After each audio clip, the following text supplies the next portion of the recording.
10 minutes or so a week of faith, hope, and love for the modern Christian. This is Pastor Bill of the Ecclesian House, and in this installment, we are going to be taking a look at prayer. In Ephesians chapter 6, verse 18, it says, "Pray at all times in the Spirit, with every prayer and request, and stay alert with all perseverance and intercession for all the saints." Now, for me, prayer is a very private, intimate expression of my faith and an act of worship.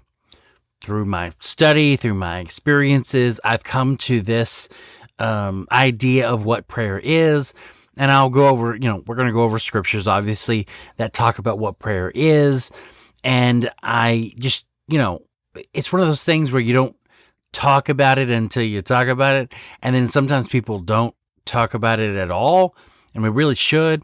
So we've talked about prayer before, and, it's time to talk about it again. Now, myself, I rarely pray out loud in public, that is. But prayer really occupies my time more than anything else I do, but occupies isn't really the appropriate term, since prayer continues while I'm doing life. If I'm doing the laundry, I'm praying. If I'm playing a video game, in my mind, I'm praying. While I'm writing a podcast, I'm praying. This deep part of me in my spirit is constantly reaching out to the deep that is the Lord. Now, in his commentary on the armor of God, R.A. Finlayson emphasizes the importance of prayer to the armor. He says, "We are to think of prayer as that which conditions the right use of the whole armor. Without prayer, we cannot gird ourselves for the conflict, but are cumbered as with loose robes. Without prayer, we cannot have that purification of motives, that rectification of life, which the conflict demands. Without prayer, we cannot have swift-footedness in carrying the gospel. Without prayer, we shall not have faith to ward off the enemy's darts. Without prayer, we shall not be able to lift our head in the assurance of our salvation. Without prayer, we shall be unskillful in the use of the word. Constant use and prayer, then, that will keep the helmet from being dulled, the sword from being rusty." See, according to Finlayson, prayer is not only the most important piece of the armor of God, but without it, the armor is made ineffectual. And when we talk about prayer, there's always this certain level of unknown that most people struggle with. And it's fully understandable, given how unnatural it feels at first to talk to someone you've never met, can't see, and is so fundamentally different than you and I that his full nature is unfathomable for the human mind.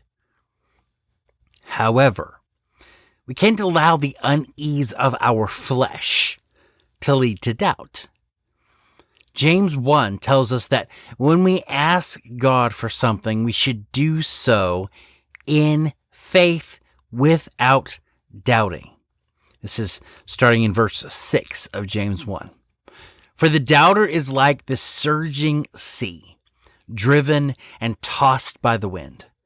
That person should not expect to receive anything from the Lord, being double-minded and unstable in all his ways."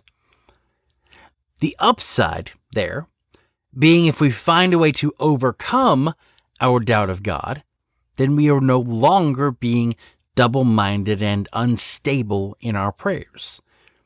It's also important, as Jesus illustrates in Luke chapter 18, to make sure that our faith isn't in our own righteousness with our prayers only emphasizing that point. And we're in Luke chapter 18, starting in verse 10. Jesus says, 2 men went up to the temple to pray, one a Pharisee and the other a tax collector. The Pharisee was standing and praying like this about himself. God, I thank you that I'm not like other people, greedy, unrighteous, adulterers, or even like this tax collector. I fast twice a week. I give 1/10 of everything I get. But the tax collector, standing far off, would not even raise his eyes to heaven, but kept striking his chest and saying, God, have mercy on me, a sinner. I tell you, this one went down to his house justified rather than the other. Because everyone who exalts himself will be humbled, but the one who humbles himself will be exalted. In Matthew chapter 6, Jesus advises, starting in verse 6, but when you pray, go into your private room, shut your door, and pray to your Father who is in secret. And your Father who sees in secret will reward you. And when you pray, don't babble like the Gentiles, since they imagine they'll be heard for their many words. Don't be like them, because your Father knows the things you need before you ask Him. And speaking to the persistence of prayer, in Luke chapter 18, Jesus tells us another parable, starting in verse 2. There was a judge in a certain town who didn't fear God or respect people. And a widow in that town kept coming to him, saying, give me justice against my adversary. For a while he was unwilling. But later he said to himself, even though I don't fear God or respect people, yet because this widow keeps pestering me, I will give her justice, so that she doesn't wear me out by her persistent coming. Then the Lord said, listen to what the unjust judge says. Will not God grant justice to his elect who cry out to him day and night? Will he delay helping them? I tell you that he will swiftly grant them justice. Nevertheless, when the Son of Man comes, will he find faith on earth? Prayers, it's really not that complicated. It's really this pretty simple thing, this conversation. It is this private, humble, consistent thing that you do without doubt and that you stay persistent in. This is Pastor Bill saying, until next time.